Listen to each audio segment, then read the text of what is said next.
Hi everyone, welcome back to my channel. It's Alexa J here. And today I just wanted to make a quick little video kind of discussing how I've been feeling being 1 month pre-op. Oh my god, I have 1 month until I have my SRS, bottom surgery, vaginoplasty, whatever you want to call it. I am having that in 1 month as of today. I'm not sure when you guys are going to be seeing this video. It might be 1 or 2 days after I have filmed, but I am just super excited and I just wanted to sit down and I just wanted to just come on here and just talk a little bit about it. Just kind of give a few little tips, like if you are transgender and you're thinking about having this surgery, just some of the things to kind of look forward to, and just a little discussion on how I feel. Sorry if the lighting keeps going in and out. It's like sort of cloudy, and so like, I don't know, it might get bright and then dark, but just bear with me. Anyway, so yeah, I hope you like my little outfit look today. I know I'm looking a little bit different, a little bit pastel-y, which is a little bit out of my comfort zone. But a friend gave me this jacket and it's really cool. And I thought, you know what, I think I can actually pull that off. So this is the look I'm giving you today. I feel like maybe I could have used false lashes, but I mean, whatever. I just decided to go glittery and pastel-y, which normally I don't feel like I can pull off very well, but I think I can. And behind me, I thought it was appropriate. I have a little vaginal painting I did. I don't know if this will get like demonetized or whatever, but who cares? I figured some flowers and a little painting that I did I thought was like appropriate because we're talking about, um, you know, pretty vaginal stuff today, if you will. And so yeah, I want to get into today's video. So honestly, I just feel ready. I don't really feel scared or anything. I mean, maybe a little bit, but it's actually been kind of hard to figure out like what it is that I'm necessarily scared of. I think the one major thing I can think of is probably just the fact that like it's gonna take me a long time to like heal and recover, which a lot of people, you know, ask me about all the time when I say I'm having this surgery. And it's really kind of hard actually to gauge it because, you know, everyone has a different um, healing time, and it just depends on like the strength of your body and your immune system, and just, you know, honestly like how fast you heal. And it can depend on the surgeon too, the technique they're using, if they're using any like robots, like or anything like that, because using robots can be a lot less like invasive. So there's a lot of factors that go into it, but it's normally between like 1 to 3 months, you know, until you're a little bit more like kind of back up on your feet, can kind of get into your normal routine, you can start to be sexually active, things like that. At least information I've gotten from my surgeon so far. But within a month, I should be able to be pretty like active, but like, you know, 3 months so I can kind of be back into like my full routine, I guess you could say, starting to like work out a little bit, be able to go on longer walks. It's hard to tell. I don't really know because I'm not at that point just yet. Um, but another thing that I'll kind of touch on, especially if you're trans, you know, you do have to go off of your hormones for a month. Now, my doctor, the way that they're doing it, I go off of any estrogen or progesterone a month before. So today is technically the last day that I'll be taking my estrogen for a month. Again, a few days after my surgery, once I can get up and start walking again, I'll be able to go back on that. The reason for that is, you know, your blood needs to be able to clot correctly, and the estrogen has something to do with like I think it kind of like thins out your blood, or maybe it clots your blood up more, because I know you're at high risk of blood clotting, so maybe it's that. But basically they just need to make sure that there's not a lot running through your bloodstream so that your blood can you know, clot normally and stuff to help you in the healing process. So that's basically all I have to stop right now at this point.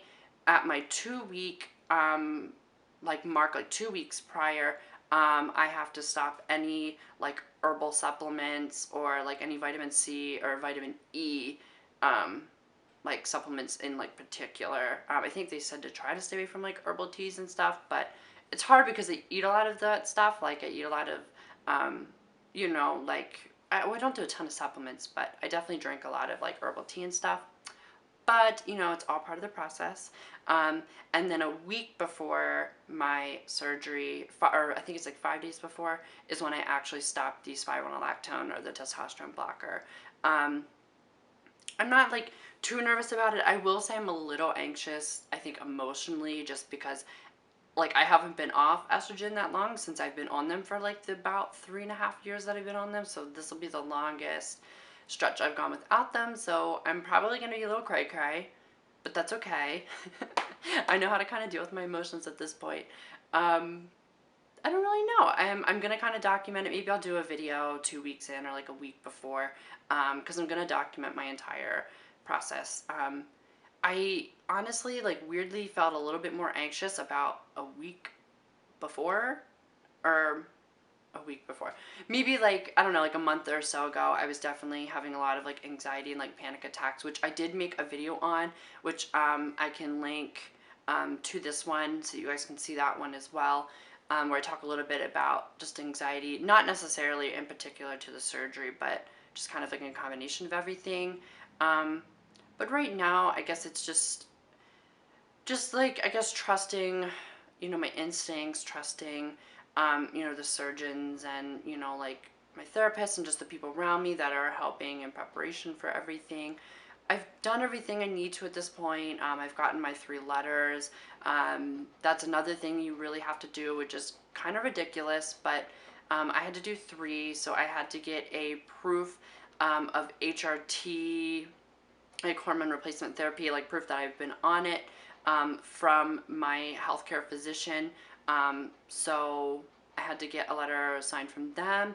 I had to get one from my therapist, and then one from someone of a PhD level, so another therapist, but of like a doctorate level, which is kind of ridiculous. But and I actually had to get them like renewed because apparently, like, even though I like had my surgery like scheduled, like I still had to, I don't know, the letters had to be within like a year, because like I got my like from the time I had my consultation, it was maybe like 3 months, then I had my surgery booked a year out.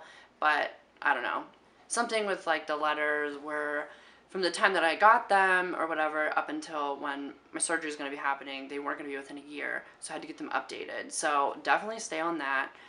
Insurance has been kind of tricky a little bit. Like, you just have to really keep up with them. The insurance that I am on is covering my surgery in full, which I am absolutely blessed about.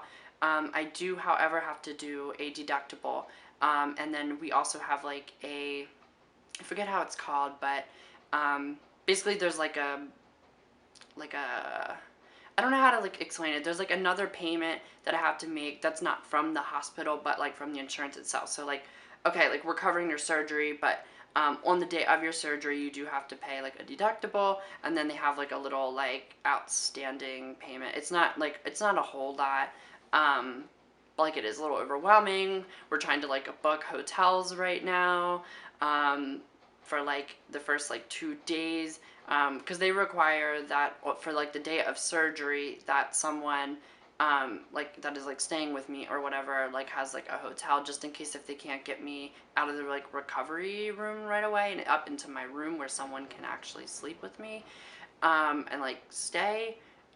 So that's been a little ridiculous. I mean, believe me, it's stressful, and at this point I'm just so ready to do this and to just have it done and be in the healing process.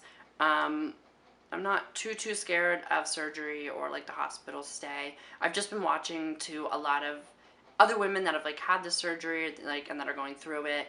And the doctor I'll discuss after, and kind of like and like during like my surgery process. But I do know some people that have gotten the surgery done from the same surgeon, and they've had beautiful results and they've had a great time. They said everyone there is really sweet. So I'm just very ready for this experience. I'm really ready for this new chapter, you know, in my life. And if you're watching my channel, it's like, it just means a lot to have people supporting me and coming along for this journey. I want nothing more than to give my insight and share this experience with people so that people are aware, if you're not trans, like aware of like what trans people sometimes go through. Not all of us go through all of these steps, but this is my journey, and I don't know, I just want to share it. Like I said, I'm not super anxious yet. Sometimes it's been harder to sleep at night. That's when I get the loneliest, and sometimes I don't, like, I've never second guessed having this surgery, but I think it's just the fact that, like, I'm gonna have to really slow down. I'm gonna have to be really patient with myself. I'm really gonna have to let my body do its healing. You know, I'm not gonna be able to just be able to get right back up on my feet and go do like my normal everyday thing. I'm really gonna have to rely on someone to help me. Which thankfully my mother was able to get like a family leave. That's another thing. If you have someone that's gonna be staying with you, or if you need some help, which you will, definitely make sure to like keep that in order and like stay on top of like your doctor's office, or like the hospital rather, that they get that paperwork filled out. It can take a while. I'm just gonna let you know, this process can take a while. I think I've been going through all this and planning all this for at least 2 years. Like, it's been since at least 2018, from like the time of just, you know, seeing like the therapist, getting someone of a PhD level, like getting, you know, to get all my letters like in a row, to start, you know, looking for places to stay during surgery, medical leave papers, and just medications, and just all of it. It is a lot to get in order, but honestly, it just kind of feels worth it because I want this so much for myself, and I deserve this so much. And I am so ready to meet a new part of myself and be able to expand my life into new realms of comfort and intimacy with myself and with others. And yeah, I'm just ready to conquer the world with my new vagina. So yeah, that's where I'm going to end today's video. I just wanted to kind of chit chat a little bit, because it's just, this is kind of like a landmark and I want to document it. So if you made it the whole way through this video, that's amazing. Thank you for watching, and thank you for all the support. And I will see you all next time. Don't forget to like this video, leave some comments below if you have questions. I love answering them. And don't forget to subscribe. You can hit the notification bell if you want. And I will see you all next time. Thank you so much for watching. Bye.